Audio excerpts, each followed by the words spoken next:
Selamat siang. Siang Pak. Siang, Pak. Siang, Pak. Pak.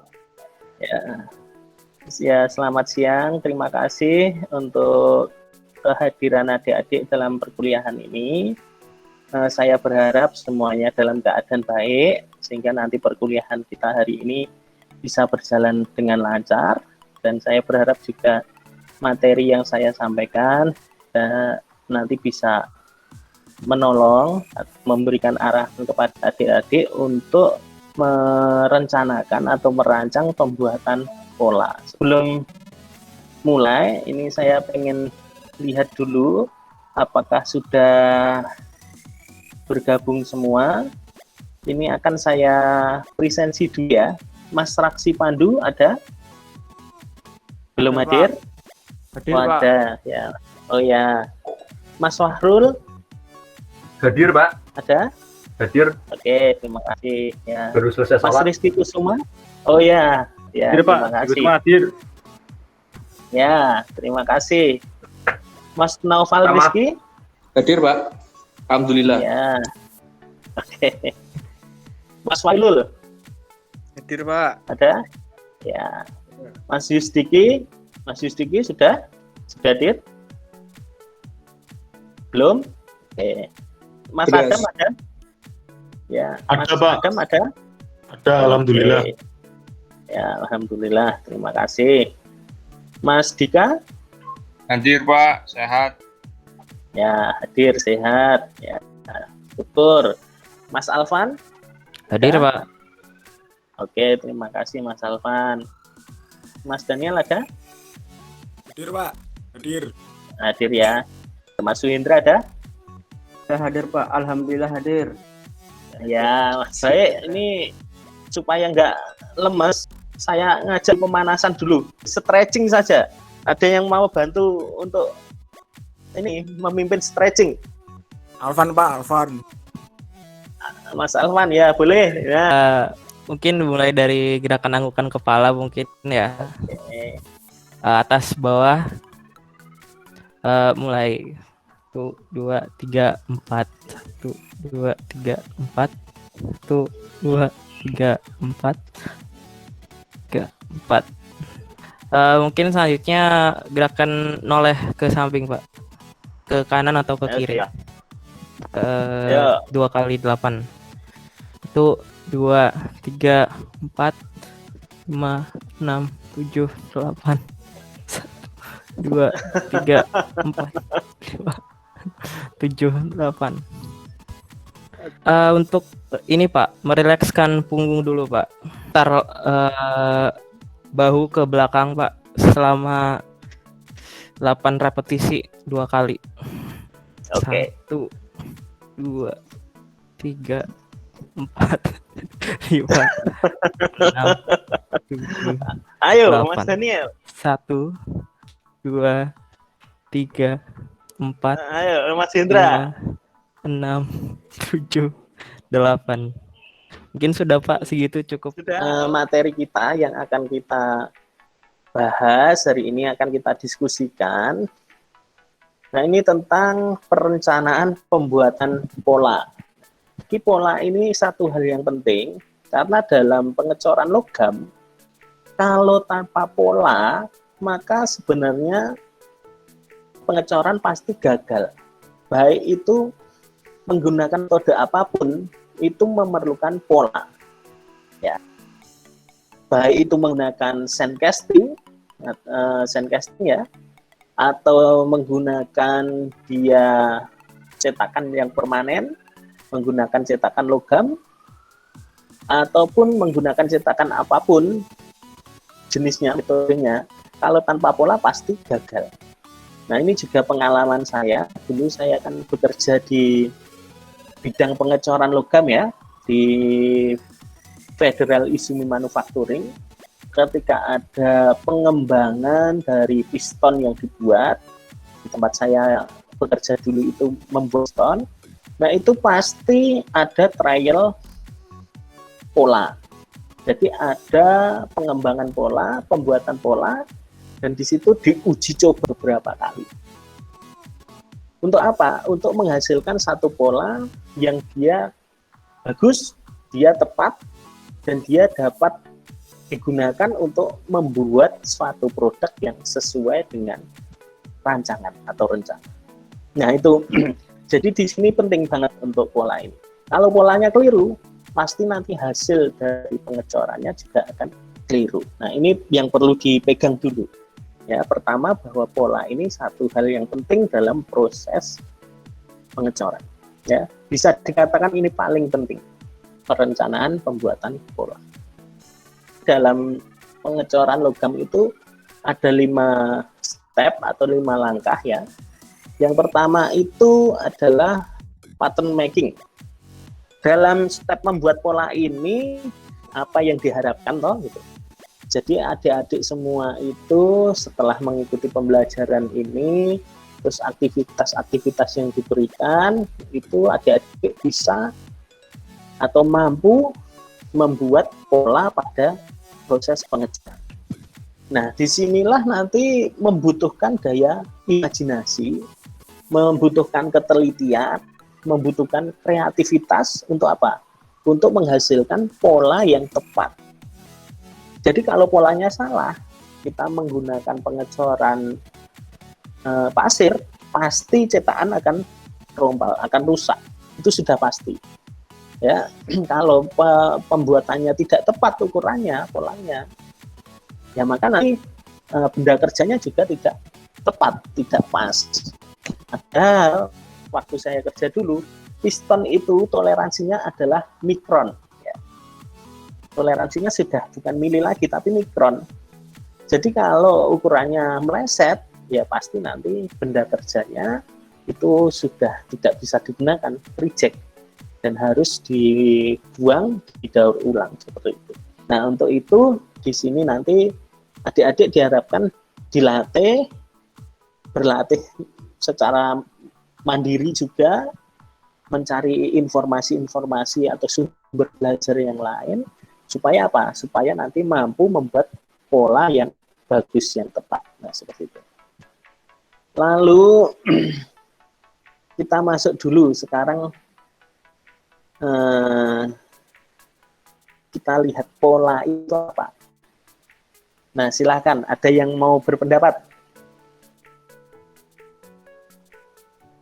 Ada yang mau berpendapat? Mas Awi sudah ada?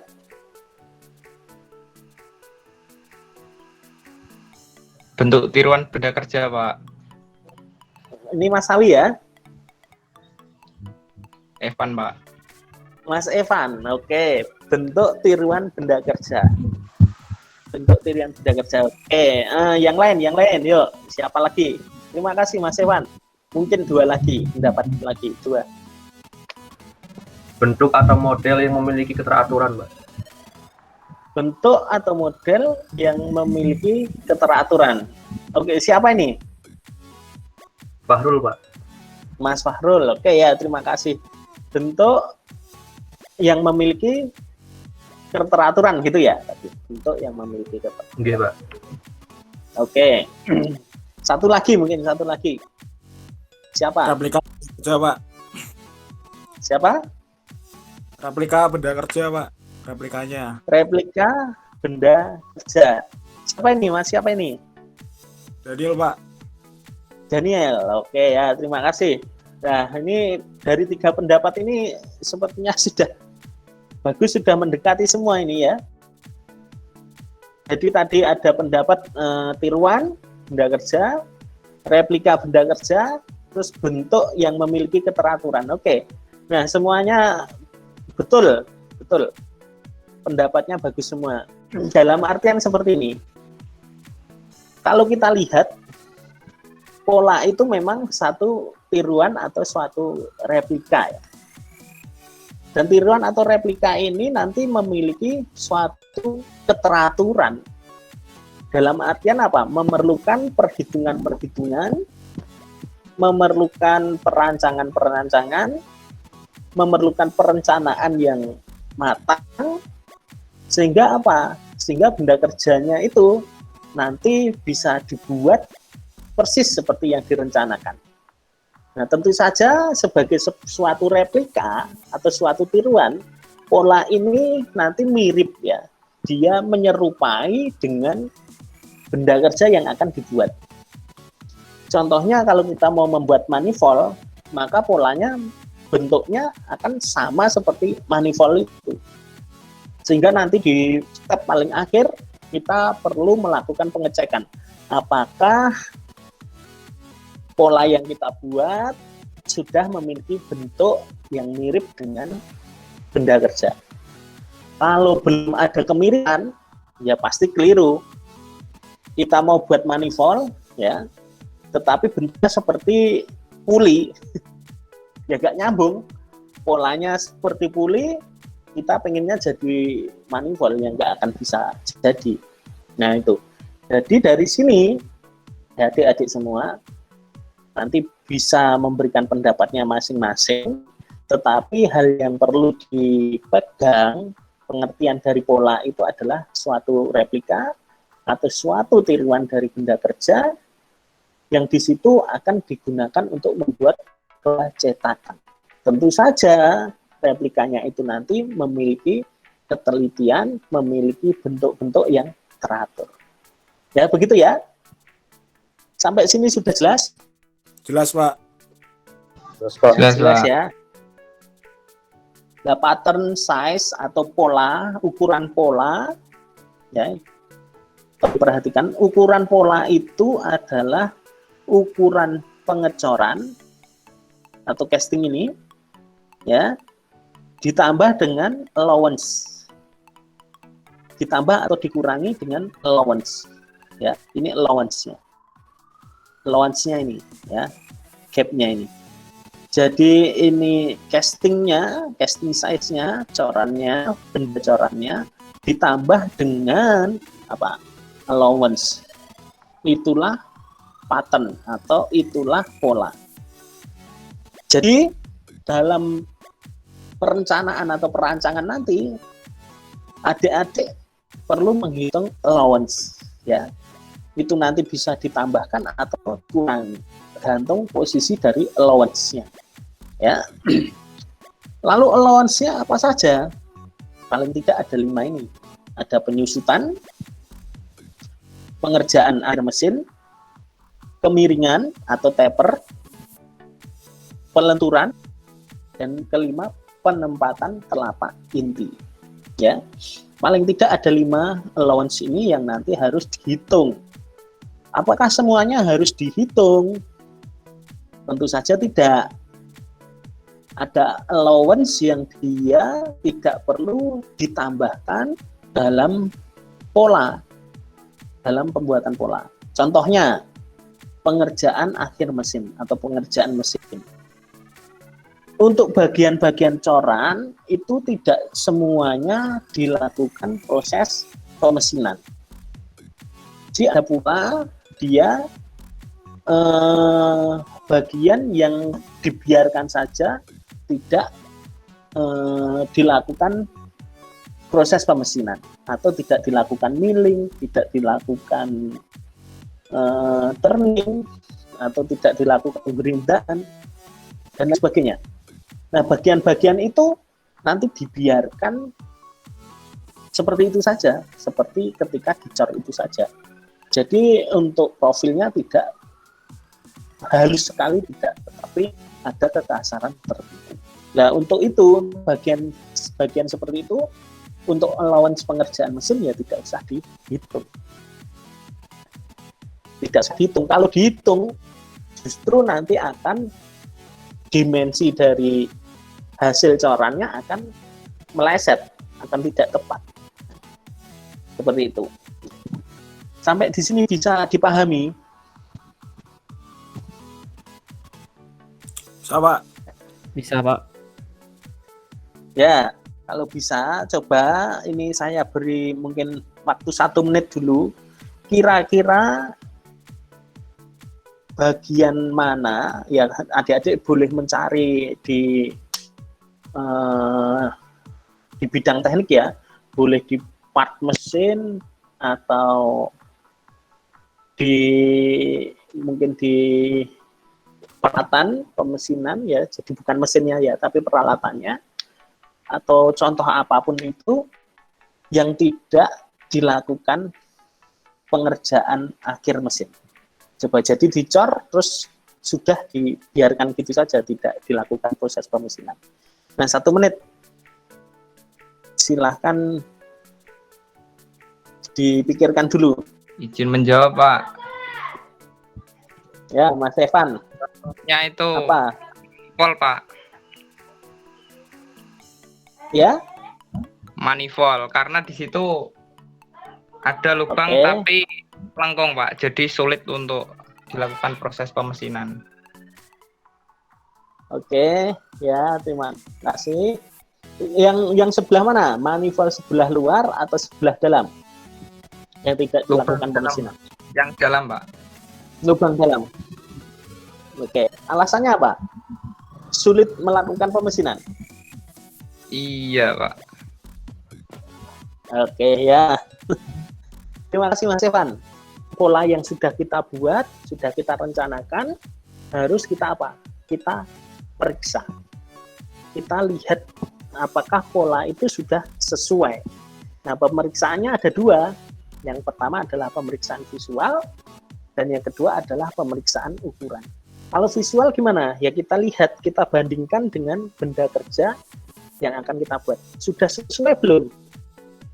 Kalau sudah sesuai berarti secara visual dia bagus, lolos. Setelah itu gimana? Dilakukan pemeriksaan ukuran.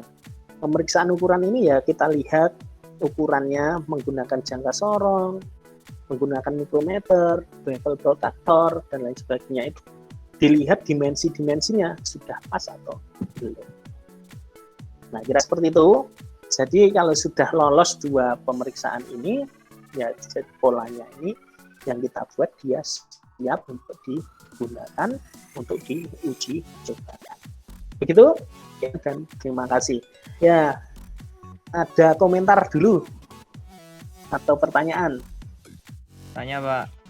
Silakan. Oke ya. Siapa ini? Kan Evan, Pak. Oke, Mas Evan ya. Kesalahan yang umum sering dilakukan oleh mahasiswa ketika praktek itu apa saja, Pak? Terima kasih. Ya, terima kasih Mas Evan.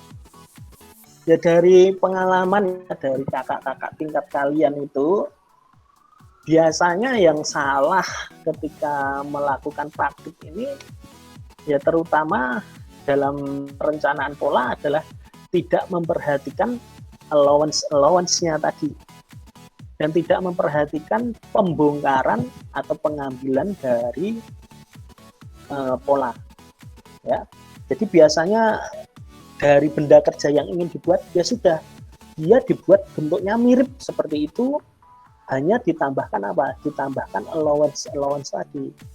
Padahal ada beberapa benda yang dia katakanlah profilnya memang sedikit berbeda dengan benda kerja yang akan dibuat, sehingga katakanlah nanti dia hanya dilakukan proses pemesinan saja, bentuknya berbeda, terus nanti dilakukan proses pemesinan sehingga profilnya akan sama dengan benda kerja. Nah, biasanya tidak diperhitungkan sampai situ. Ya, jadi tidak dilihat betul-betul sehingga ketika polanya sudah jadi dan dipraktikkan, ketika bongkar dari cetakannya itu rusak. Kalau dalam perencanaan biasanya itu yang sering terjadi kesalahan. Itu Mas Evan. Iya, Pak. Terima kasih, Pak. Ya, ada yang lain lagi? Kalau tidak ada, untuk pembelajaran kita nanti kita lanjutkan menggunakan Elena. Bahkan nanti adik-adik mengerjakan kuis yang sudah saya siapkan di sini ya. Ini kuisnya, nanti bisa dikerjakan. Nah, ini ditutup pada 26 Maret pukul 10.30. Jadi diharapkan untuk adik-adik tidak ada yang terlambat untuk mengerjakan kuisnya, dan setelah itu nanti adik-adik mengerjakan tugas kelompok ini. Nah, tugas kelompok ini nanti silakan diikuti secara kelompok dan dikerjakan. Setelah itu nanti dikirim tugasnya dalam bentuk PDF dan deadline-nya 31 Maret 2021 pukul 23.59. Jadi pastikan tidak terlambat. Oke, terima kasih. Saya rasa pertemuan kita hari ini kita cukupkan untuk sinkronusnya. Nanti bisa melanjutkan aktivitas asinkronus, juga belajar secara kelompoknya. Begitu, terima kasih dan jaga kesehatan. Salam sehat selalu. Dan untuk Pak Eko, kami mengucapkan terima kasih Pak sudah dibimbing dan mohon izin untuk menutup meeting.